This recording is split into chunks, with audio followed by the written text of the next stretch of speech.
with a record of 3 wins, 1 loss out of True Warrior MMA from Mooresville, North Carolina. Please welcome Jonathan Flores.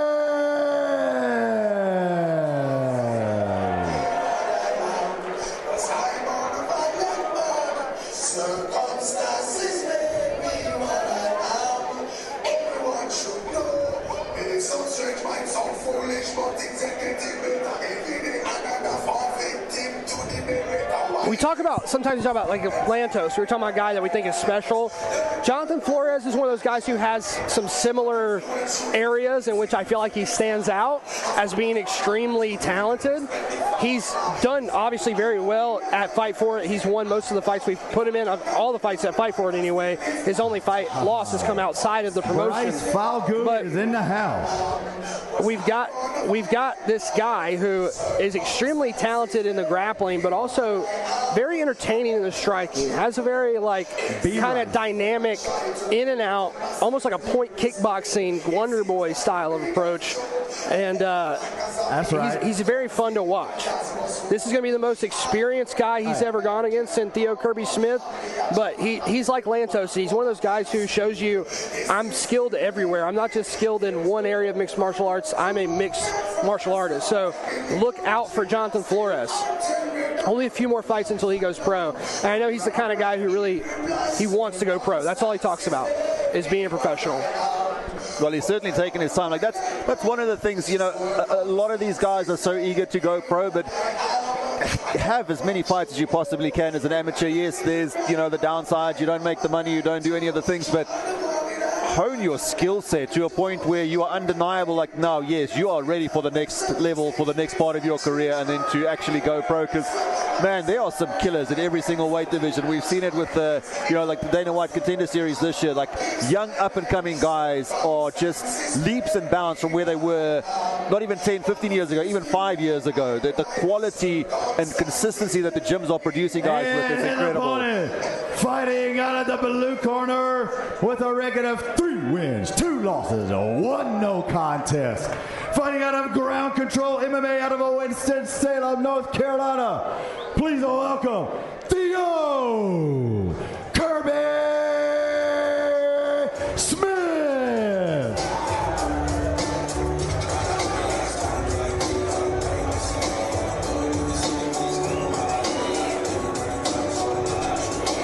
Ground Control going back to back here as Theo Kirby Smith makes his walk, I think, for his second Fight For It appearance, if I'm not mistaken.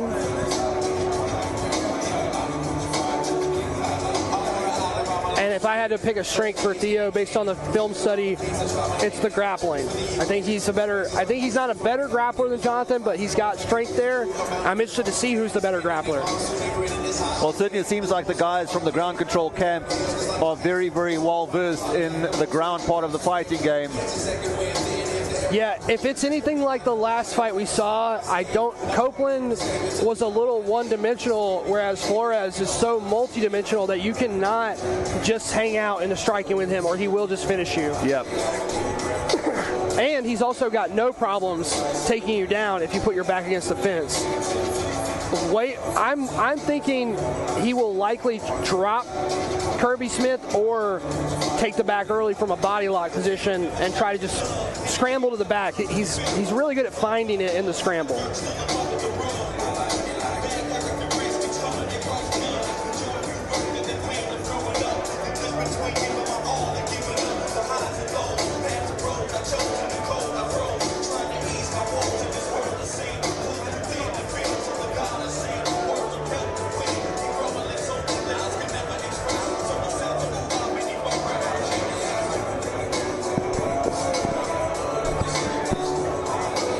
And all of this in the 155-pound division as well. Just such a talent-rich division. The most talent-rich division. I mean, it's the hardest weight class to stand out in because there's so many guys. It's also the easiest to get fights in. But like you say, there's so much talent. It's even at this level, it's talent-rich. Even at this level, yeah, exactly. Our right. 155 champion is D. Reddick. I mean, he's a pro now, so he's no longer an amateur champion. But he was our last amateur champion, and he's a phenomenal talent with a lifetime of experience.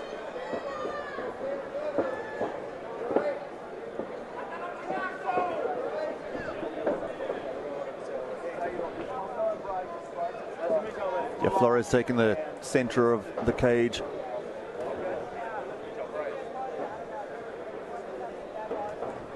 Oh, big shot from Flores on the right hand as he catches Kirby kind of leaning over. I like how he set that up as well with just like a little bit of hand fighting with that lead hand. Oof. Nice double leg from Theo. He's got his head straight in the middle, which is a little unorthodox. I think Jonathan was waiting for one side or the other, and that's kind of why he got so deep on that shot.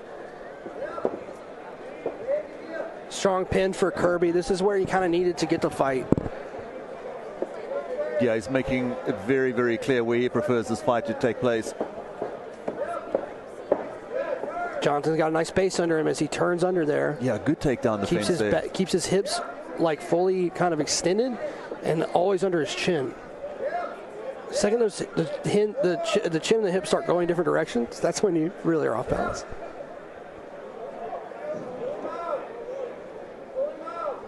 Look for Theo Kirby to explode here to try and finish this takedown.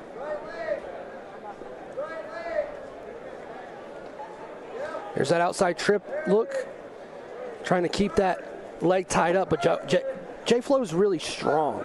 Very, very strong. He just doesn't. If you're going to try that, you got to go for it fast, and you got to kind of catch him like lackadaisical.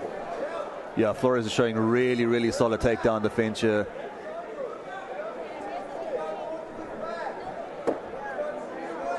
They didn't sign the gentleman's agreement of no foot stomps.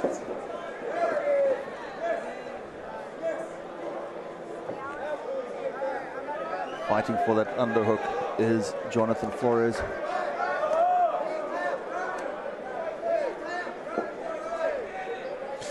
Kirby Smith, if the strategy is to slow down the athleticism advantage that Flores has, he's done a good job of sticking to the game plan so far, but he really shot deep on that ankle there, ends up under Flores, and Flores is not going to play an ankle lock game. He's going to just keep punching.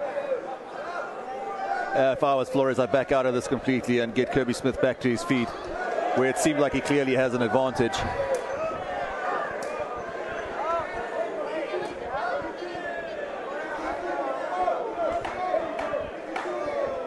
Ten seconds left here in this round. Flores keeps lighting the legs up here.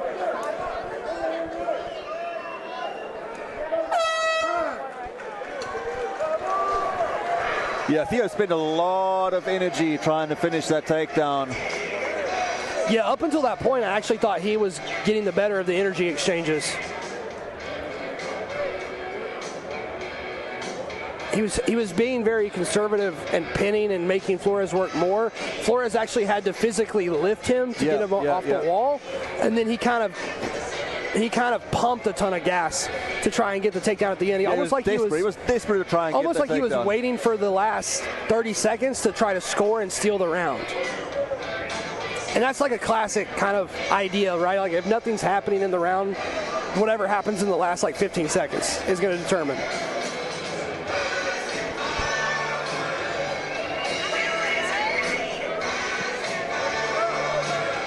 Yeah, I think Flores has made it clear, like he wants to be the aggressor in this thing, and Kirby Smith, for all intents and purposes, wants to make this a ground fight.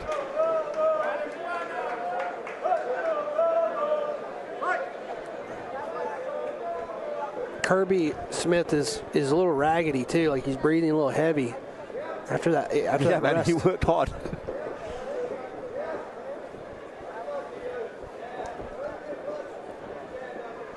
Jonathan looking very, very fresh. Yeah, he's definitely more filled out too. Like the hydration is definitely doing him favors. The extra time is doing him favors. He's very well filled out for a 55er right now.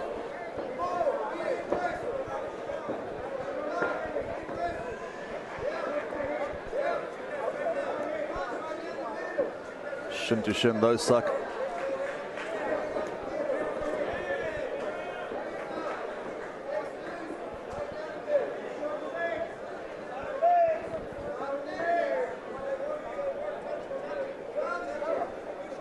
You've got to think that Jonathan is also weary of that takedown coming his way. He doesn't want to overcommit any shots.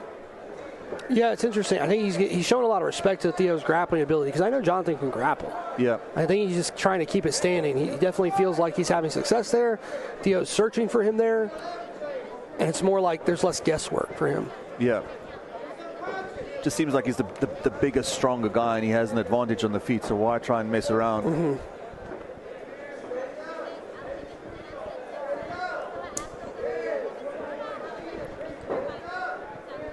Right hand found its mark from Jonathan Flores. Oh, big shot there. That glove really saved Theo's life. He's still kind of a little wide-eyed, even blocking it with the glove. Superman punch for Flores. But immediately, see, as soon as the distance was closed, bounces on a leg. Straight ankle is what he's looking at here. He's trying to, got it. Oh, Something just popped bad. Flores kind of Brazil tapped there a little bit. Now he's going to try to finish the fight.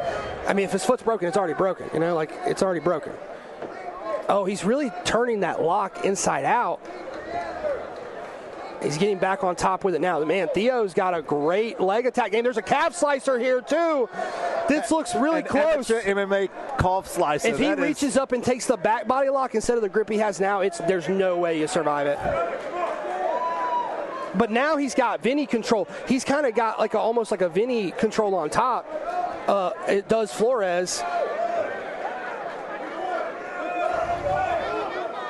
He needs to hip in. He needs to try and put some pressure on this calf slicer right now to dissuade all the shots that Flores is throwing. He's still got a hold of that leg. You're watching in real time, leg locks become worse. As the punches add up, the leg locks get a little worse. That was close. That ankle lock was close. He's walking fine, which is like, it definitely looked like something popped for a second. I don't know. But maybe it didn't. I don't know, but because he's there's walking a moment fine. where it's like Jonathan's foot slipped out or something slipped. I think he might have slipped out of the move. Maybe that, but there was a distinct two movements which looked like something just popped, but he wasn't grimacing in pain or anything, and he's. This was very close. You can see how the leg is so bent backwards here. The only reason there's no pressure is because there's no hip in.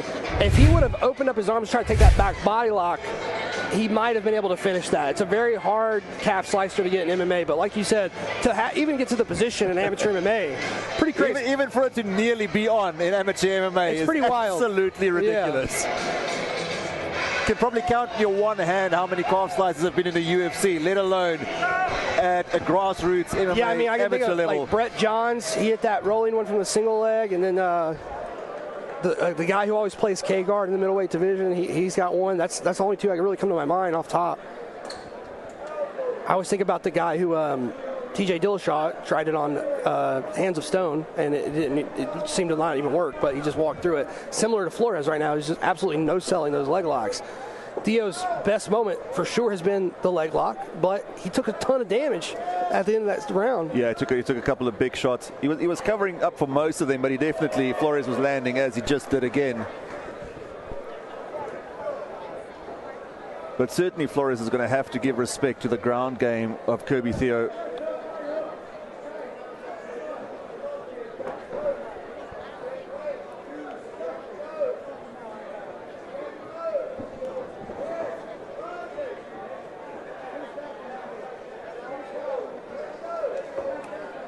Beautiful striking in the pocket from Flores. He just seems too smooth. Yeah, he's very, very comfortable on the feet for sure. And Theo, I'm sure, is going to want nothing more than to get this thing back onto the ground so he can do some work. He looked really, really comfortable. Here's the thing about amateur MMA too, is you got to get there faster. You're missing a whole 2 minutes of work. So you really got to get the fight to the ground in the first 30 seconds to make a lot of submission chains happen.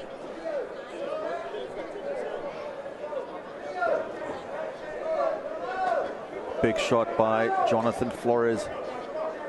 I'd like to see him put some combinations together, but that's exactly the reason why he wasn't doing it. He doesn't want to overthrow and give Kirby Smith the opportunity to take him down.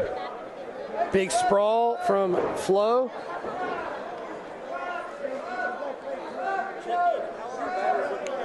And we see Theo's really insisting on the single leg, even at the cost of him ending up on bottom, because he really just wants to introduce jiu-jitsu so badly. Yeah, if I was Flores, I'm just stepping back right here. Get him straight back to his feet. Don't even mess around.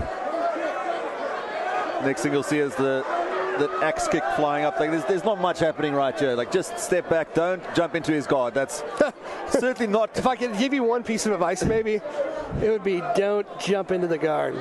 Yeah, the dude is obviously obsessed with legs. And it's exactly where he went straight again. Sitting back on that heel. He actually does have a decent look at this, but it's not perfect. He doesn't have a great grip. At any moment, Flores could put the weight on the knee. Like you see how he's grabbing his own foot. He could try to get the weight forward onto the knee, and that'll kill a lot of the threat. And because both legs aren't on the inside, there's one leg that's kind of on the outside looking in. Kirby doesn't have the kind of control he would need to finish this ideally. Yeah, and he's only got 20 seconds to work, so... And I'll tell you right now, for a second, look, he wanted to set up an armbar there. It's going to be very tough for him to tap a guy like Flores if Flores didn't tap that belly down ankle lock, because that looked rough. Yeah, the dude's obviously tough as nails. Flores cruises to an easy win after a few moments of maybe closeness, a moment of panic on the ankle lock for me and my new colleague, Machine Camp. But Jonathan seemed to be cool as a cucumber as his foot was under assault. Comes out on top, makes it look easy in the third round. And that's the right word. His foot was under assault in those exchanges. And the calf slicer that was just, again, for someone to have that level of skill as an amateur mixed martial artist is just absolutely crazy. You can see how he's accumulated 3 wins. I had heard that he was a good grappler. But that was the first time I've ever seen him actually attack the legs in an MMA fight. And he does have a good system. I think Flores and Toby, his coaching team, I think they were very prepared for the leg attacks.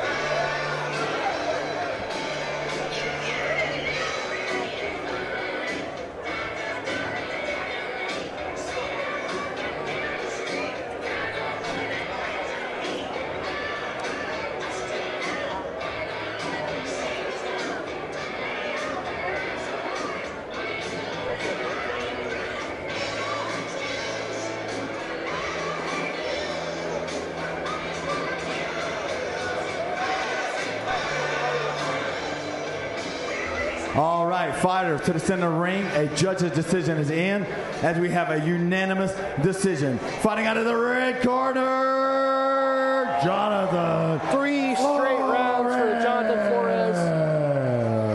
Improves his record to 4-1 out of True Warrior MMA. Fighting out of True Warrior is Jonathan Flores. Picks up another win. I would say that's a guy you want to keep your eye on if you're a fan of. All right, if you're holding your program in your hand, turn it around, and we're going to start the backside of our MMA action. We still got 3 pro fights tonight with a 170-pound title fight on the way between Josh Doster and Truckin' Carolina Game Dog Carson.